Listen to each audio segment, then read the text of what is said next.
Hola amigos, somos el grupo número 1 y el día de hoy hablaremos acerca de la intubación. Empecemos. La intubación. Esta es una técnica de permeabilización y aislamiento de la vía aérea. Permite la administración de oxígeno a alta concentración y de un volumen corriente suficiente para mantener una insuflación pulmonar adecuada. Esta técnica consta de la colocación de un tubo de plástico flexible en la tráquea para mantener una vía aérea abierta o para servir como un conducto a través del cual administrar ciertos medicamentos. Esta técnica se realiza con mucha frecuencia en los servicios de urgencias. Tenemos los criterios de intubación.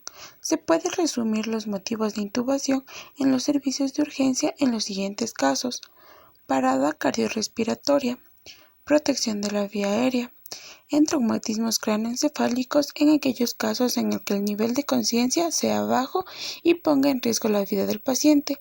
Este debe ser intubado todo aquel cuya puntuación sea menor a 8 puntos en la escala de Glasgow.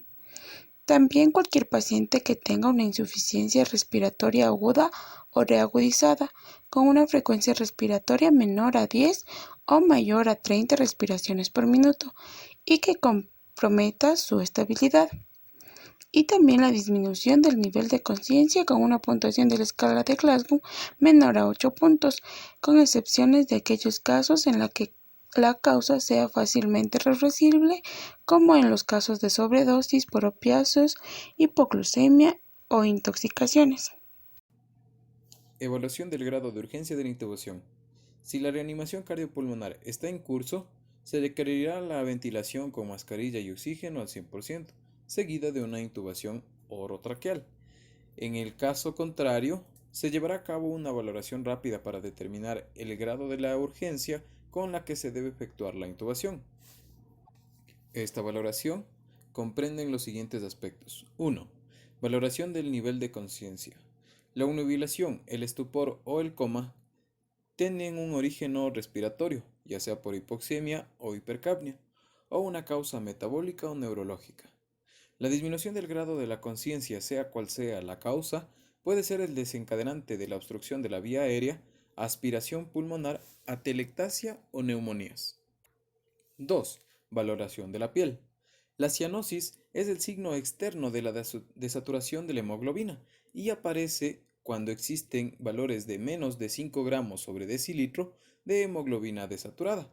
A esto se debe asociar la piel fría acompañada de sudoración, que nos va a sugerir un estrés autonómico intenso o un fallo circulatorio. 3. Valoración de la respiración. Es muy importante observar el grado de esfuerzo respiratorio y se debe presentar especialmente atención al ritmo y a la profundidad de los movimientos del tórax. Ante un paciente cuya respiración sea lenta y profunda, respiraciones menores a 10 por minuto, se considerará que existe una intoxicación medicamentosa u otro proceso que afecte el sistema nervioso central. Se debe además valorar el flujo de aire respiratorio y la expansibilidad torácica. Cuando exista una expansibilidad torácica diferente en cada hemitórax, se podría presentar un neumotórax. Intubación orotraqueal. Esta se realiza bajo el laringoscopio directo, siendo fácil su ejecución y necesitando un mínimo tiempo. Es la más utilizada. Los materiales son el laringoscopio, tubos endotraqueales, guías metálicas maleable, guía de plástico, jeringa de 10 ml, toma de oxígeno, ambo y mascarilla, aspirador con sonda de Janka-Weir, fonendoscopio, vía intravenosa canalizada, venda para sujetar el tubo y fármacos como la atropina, adrenalina, sedantes, succinilcolina u otros relajantes. Técnica. Colocar la cara del paciente a la altura del apéndice cifoide de la persona que realiza la intubación, ubicándolo en posición de olfateo y colocando debajo de la cabeza una almohada de 8 a 10 centímetros de altura, con el fin de alinear los ejes oral, laringe y faringio. Oxigenar durante el procedimiento. Administrar fármaco para inducir al estado de inconsciencia. Insertar la hoja del laringoscopio a nivel de la comisura labial derecha del paciente, desplazando la lengua hacia la izquierda en dirección a la línea media. Elevar el laringoscopio en una dirección de 45 grados en relación a la horizontal. Visualmente identificar la epiglotis y luego las cuerdas vocales. Con la mano derecha insertar el tubo endotraqueal y continuar hasta atravesar las cuerdas vocales. Inflar el balón del tubo con suficiente aire para lograr un sellado adecuado y cerciorarse de la posición del tubo ventilador por medio del dispositivo bolsa-válvula-tubo. Observar la expansión torácica y auscultar el tórax y abdomen, asegurando el tubo. En cuanto a las complicaciones, puede presentar una parada cardiorrespiratoria por hipoxia en intubación prolongada, también aspiración del contenido gástrico, lesiones medulares. Intubación nasotraqueal. Se debe seguir los siguientes pasos. Primero se debe proceder a la vasoconstricción de la mucosa nasal y anestesia de la zona mediante fenilefrina y lidocaína. Segundo, se lleva a cabo los preparativos de forma análoga a lo de la intubación oral. Tercero, se debe proceder a pasar un tubo por la nariz, por lo cual se lubrica de forma conveniente las ventanas nasales y el tubo. Cuarto, se debe pasar el tubo por la tráquea y existen tres posibilidades. Primero, emplear las pinzas de Magel y un laringoscopio y guiar el tubo hacia el interior de la tráquea. Segundo, la técnica ciegas. Y por último, un broncoscopio de fibra óptica para dirigir el tubo hacia la tráquea. Intubación con broncoscopio de fibra óptica. En este caso se puede utilizar tanto la vía oral como la vía nasal. Primero se va a aplicar lubricante hidrosoluble. Segundo, se va a aplicar anestesia tópica oral para la intubación oral y vasoconstrictor con anestesia tópica para la intubación nasotraqueal. Y tercero, se introduce el tubo en el broncoscopio y mientras se esté visualizando la anatomía se hace pasar por las cuerdas vocales. Cricotireotomía. Esta técnica se realiza en el caso de que exista un trastorno de la vía aérea y sea imposible la intubación a través de la faringe debido a algún traumatismo o malformación o variante de la normalidad anatómica. El instrumento que se necesita es un bisturí y un instrumento para la disección que será romo. La técnica consiste en localizar la escotadura cricotiroidea, realizar una incisión en la piel y en el tejido subcutáneo y punción de la membrana cricotiroidea, ampliando el orificio con un bisturí de forma roma. Y por aquí pasará un tubo de traqueostomía de número 5 o 6. Y finalmente la intubación por tacto, que consiste en la palpación manual de la epiglotis y la introducción del tubo por un control digital. Intubación retrógrada guiada por un fiador metálico. Consiste en la inserción de un tubo en la tráquea asistida por una guía que se introduce en la vía aérea desde el exterior a nivel de la membrana cricotiroidea en dirección hacia la cavidad oral o nasal con el fin de dirigir la entrada del tubo endotraqueal a la vía aérea y asegurar de este modo la ventilación del paciente. Dentro de las indicaciones tenemos una falla en la intubación con la laringoscopía convencional o mascarilla laringea, establecimiento de una vía aérea urgente en donde la ventilación es imposible y en casos de inestabilidad de la columna cervical, traumatismo maxilofacial y anormalidades anatómicas faciales y del cuello.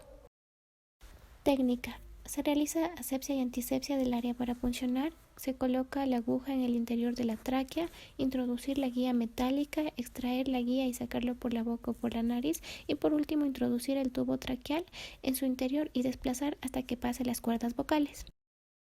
Complicaciones. Las dos complicaciones más frecuentes son la hemorragia y el enfisema subcutáneo, y dentro de las contraindicaciones tenemos en el caso de que haya una anatomía desfavorable, deformidades del cuello, masas tumorales en el cuello, obesidad, enfermedades laringotraqueales, coagulopatías o abscesos traqueales.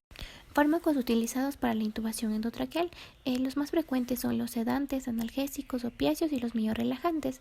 La sedación está indicada en todos los casos en que se vaya a proceder a realizar una intubación orotraqueal, excepto en los casos en el que el paciente se encuentre en parada cardiorrespiratoria o presente un Glasgow de 3 puntos.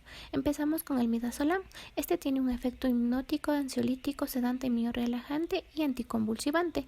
La dosis para la intubación va a oscilar entre 3.5 a 7.5 miligramos. Propofol. El mecanismo de acción de sus efectos hipnóticos es desconocido y se ha establecido una correlación entre la potencia anestésica y la liposolubilidad. Se cree que puede aumentar la depresión del sistema nervioso central mediada por el ácido GABA y se liga fuertemente a las proteínas humanas, la albumina y los eritrocitos.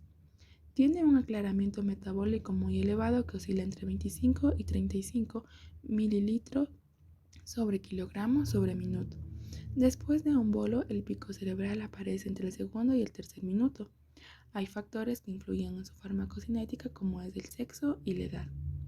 El propofol produce una rápida anestesia sin analgesia, además de una amnesia marcada, aunque esta es menor que las benzodiazepinas para la misma sedación. En el sistema nervioso central disminuye la resistencia vascular, el flujo sanguíneo cerebral y el consumo de oxígeno hasta un 36%, por lo que es un fármaco a utilizar en el servicio de urgencias ante la llegada de un paciente con traumatismo craneoencefálico, ya que conserva el acoplamiento entre el flujo sanguíneo cerebral y la relación de consumo medio del oxígeno y disminuye la presión intracraneal. Para la intubación orotraqueal de urgencia se aconseja utilizar la siguiente dosis. Pacientes menores de 60 años de 2 a 2,5 miligramos sobre kilogramos. Pacientes mayores de 60 años de 1,6 a 1,7 miligramos sobre kilogramos y ancianos de 0,7 miligramos sobre kilogramos. Etomidato. Es un anestésico intravenoso norbarbitúrico conocido por su estabilidad cardiovascular. Se trata de un derivado de imidazol inmiscible en el agua. El etomidato actúa aumentando las vías inhibitorias del GABA en el sistema nervioso central. Es un agente anestésico intravenoso que produce hipnosis sin analgesia. Tiene mínimos efectos sobre la ventilación y este es un hipnótico imidazólico cuyo comienzo, duración y efectos sobre el sistema nervioso central son similares a los del tiopental, pero con menos depresión respiratoria y hemodinámica. La dosis a emplear es de 0,1 a 0,3 miligramos sobre kilogramos por vía intravenosa. Tiopental sódico es el barbitúrico intravenoso que se utiliza con mayor frecuencia para la intubación orotraqueal. Su acción es corta de 3 a 4 minutos debido a su rápida distribución. No es analgésico, pero tiene propiedades vasodilatadoras y depresoras del miocardio que puede borrar la respuesta de estrés cardiovascular que supone la intubación. En pacientes hipovolémicos o con problemas de bajo gasto, el tiopental puede provocar una hipotensión letal a escala cerebral, disminuye la presión intracraneal por descenso del metabolismo y del flujo sanguíneo cerebral, teniendo efectos protectores sobre el cerebro. Diazepam. A veces también se emplea como sedante e hipnótico intravenoso durante la intubación. El comienzo de acción es rápido, de 60 a 90 segundos, y la duración de su efecto es breve, de 20 a 60 minutos. El diazepam tiene efectos cardiovasculares mínimos, lo que lo convierte en un fármaco muy útil para la intubación de pacientes hemodinámicamente inestables. La dosis es de 5 a 15 miligramos. Narcóticos tipo fentanilo o morfina. La morfina se utiliza en ocasiones como coadyuvante para la intubación orotraqueal, ya que anula el dolor y el reflejo tosígeno. Los relajantes musculares son otros fármacos muy útiles para la hora de proceder la intubación orotraqueal. En el caso de los relajantes no despolarizantes tipo atracurio, becuronio o pancuronio, pueden ser utilizados también para la intubación orotraqueal y son útiles en pacientes grandes quemados o con lesiones de motoneurona inferior. La succinilcolina es el único relajante muscular despolarizante que se dispone. Actúa fijándose a los receptores de la acetilcolina y estimulándolos, creando inicialmente una onda de despolarización que se manifiesta clínicamente en forma de fasciculaciones. La duración habitual de la apnea tras la administración de una dosis para la intubación es de 5 a 10 minutos y el bloqueo se prolonga hasta 20 y 30 minutos cuando el valor de la pseudocolinesterasa normal es bajo, como ocurre en las hepatopatías. La dosis que se emplea para facilitar la intubación es de 1 a 2 miligramos kilogramos por vía intravenosa. Cuando se repite la dosis, la succinilcolina provoca bradicardia inusual por efecto agonista en los receptores muscarínicos del miocardio. La bradicardia puede prevenirse mediante un tratamiento previo con atropina y normalmente la succinilcolina produce un ligero aumento de los valores de potasio sérico. Mantenimiento del paciente intubado. En los cuidados del paciente intubado hay que tener en cuenta los siguientes aspectos. Aspiración. La faringe y la tráquea requieren aspiraciones frecuentes en los pacientes intubados. Presiones del manguito. Las presiones en el manguito del tubo endotraqueal han de mantenerse por debajo de los 25 centímetros de agua para impedir la necrosis de la mucosa traqueal por compresión. La presión del manguito se ha de comprobar varias veces al día. Cambio de la cinta adhesiva o colocación del tubo orotraqueal hacia la otra comisura bucal para evitar decúbitos. Además, se extremarán los cuidados en la colocación de la venda o la cinta para evitar pellizcar los labios entre esta y el tubo. Las fugas por el tubo son otro problema que se pone de manifiesto en múltiples ocasiones y que se debe tener en cuenta. La valoración debe comenzar por la investigación sobre si la respiración es adecuada o no mediante la auscultación y la observación mientras se ventila manualmente con oxígeno al 100%. Las posibles y más habituales causas de la fuga de aire por el tubo son la manipulación previa del manguito, la situación supraglótica del manguito, deterioro del sistema del manguito, dilatación traqueal y la obstrucción de la vía aérea artificial. Complicaciones durante la intubación. Durante la intubación pueden surgir las siguientes complicaciones que deben prevenirse para actuar con celeridad. Como consecuencia de la laringoscopía pueden aparecer vómitos y aspiraciones pulmonares al provocarse la estimulación posterior de la faringe con la hoja del laringoscopio. Laringospasmo, secundario a la irritación glótica e hipofaringia. Aparición de la hipertensión arterial, taquicardia u otro tipo de arritmias como la bradicardia por estimulación vagal o extrasístoles ventriculares por estimulación del sistema simpático. Hipertensión intratraqueal, rotura de piezas dentales, contusión hipofaringia, heridas en los labios, lesiones medulares, intubación endobronquial, desgarro traqueal, intubación esofágica y edema glótico o subglótico. En el caso de la intubación nasal, a las complicaciones anteriormente referidas hay que sumar disección submucosa, hemorragia nasal, sinusitis, bacteriemia y otitis media. Eso es todo. Gracias por su atención.